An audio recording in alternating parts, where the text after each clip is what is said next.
السلام علیکم ورحمۃ اللہ وبرکاتہ۔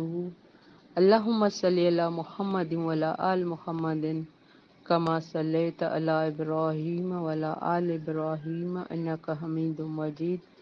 اللہم بارک علی محمد وعلی آل محمد کما بارکت علی ابراہیم وعلی آل ابراہیم انک حمید مجید۔ آج کی تجوید اسٹارٹ کر رہے ہیں۔ سورت ہماری ہے اخلاص۔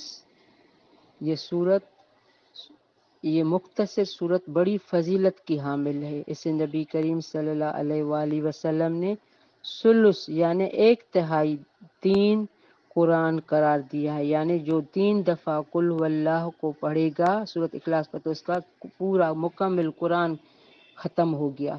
اسے رات کو پڑھنے کی ترغیب دی ہے۔ یہ بخاری کی روایت ہے۔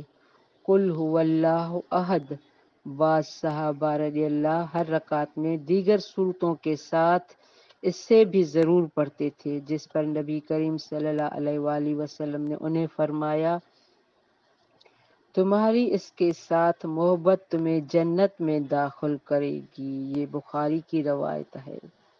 اس کا سبب نزول یہ بیان کیا گیا ہے کہ مشرکین نے رسول اللہ صلی اللہ علیہ وآلہ وسلم سے کہا کہ اپنے رب کا نسب بیان کرو۔ یہ مسند احمد کی روایت ہے کہ اپنے رب کا نسب بیان کرو۔ نسب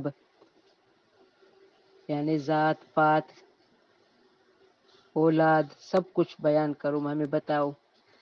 تو یہ صورت ہمیں توحید کا سبق دیتی ہے، شرک سے پاک کرتی ہے۔ صبح کی نماز میں اس کو خالص کرنا چاہیے۔ تہجد میں فاتحہ کے بعد صحابہ کرام کی پسندیدہ صورت تھی۔ آپ صلی اللہ علیہ وآلہ وسلم نے فرمایا جو بھی اس صورت سے محبت کرے گا یہ صورت اس کو جنت میں لے جائے گی۔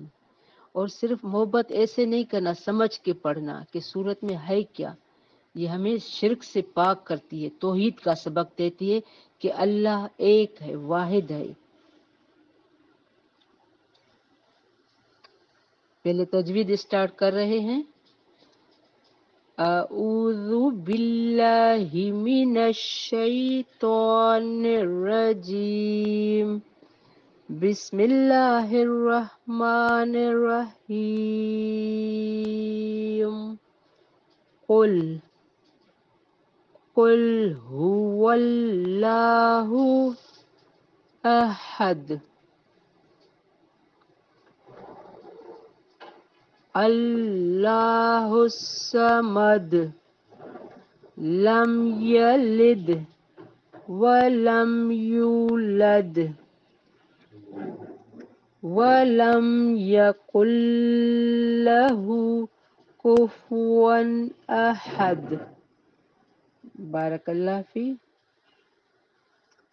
قل کہہ دیجئے، آپ صلی اللہ علیہ وآلہ وسلم سے کہلوایا جا رہا ہے، کہہ دیجئے هو اللہ احد، وہ اللہ ایک ہے، یعنی تم لوگوں کو بتاؤ۔ ابھی جو ہم نے یہ صورت ہم نے لہب کی یہ ہم نے پڑھی کہ لوگوں کو آپ صلی اللہ علیہ وسلم جمع کر کے بتایا کہ میں تمہیں دعوت دیتا ہوں کہ ایک اللہ کی عبادت کرو۔ اور سمجھنے والے لوگ سمجھتے ہوں گے کہ صورتوں کی یہ جو ترتیب ہے کس طرح ایک دوسرے سے جڑی ہوئی ہے۔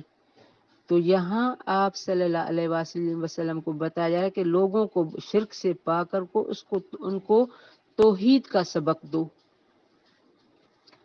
کہہ دیجئے اللہ ایک ہے، واللہ احد، احد ایک ہے، اللہ الصمد، اللہ بے نیاز ہے، یعنی اللہ کو کسی چیز کی ضرورت نہیں، بے نیاز ہے، اس کے پاس ہر چیز ہے، یعنی سب اس کے محتاج ہیں، وہ کسی کا محتاج نہیں۔ تو ہمیں بھی اللہ سے یہ دعا مانگنا چاہیے، اللہ ہمیں بے نیاز کر دے، اپنے سوا کسی کا محتاج نہ کر۔